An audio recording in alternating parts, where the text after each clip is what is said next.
માત્ર 1 ચમચી ખાઈ લેજો. વિટામિન B12 ની ઉણપ દૂર થશે.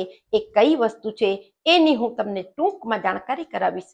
હું Kalpana Rathod, acupressure acupuncture therapist, diploma in alternative medicine.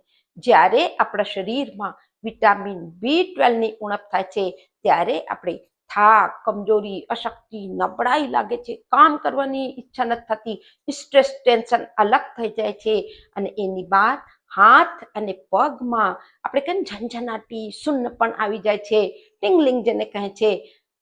આ તો એના લક્ષણ થઈ ગયા.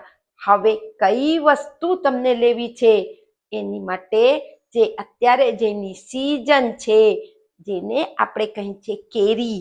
કેરી ચાહે પાકલ હોય ચાહે કાચી હોય, જ્યારે તમે કેરી સધારો છો એની અંદર આવી ગોટલી નીકળે છે. આ ગોટલીને તમે રાખી દેજો અને એને એકદમ સુખાવી દેજો, ડ્રાય કરી લેજો અને પીસી પાવડર કરી લેજો. અને બીજો એક તરીકો એ છે કે ગુટલીના નાના નાના ટુકડા કરી લેજો અને એમાં તમે થોડું મીઠું નાખી, થોડી કાળી મરીનો ભૂકો, થોડું ટેસ્ટ વધારવા માટે ચાટ મસાલો નાખી અને એને સુખાવી લેજો. દરરોજ 2 ટાઈમ તમે એને મુખવાસમાં ખાજો. અને આ ગોટલીનો જે પાવડર છે, સવારે 1 ચમચી પાવડર થોડા પાણીમાં મળાવીને તમે સતત આને લેજો.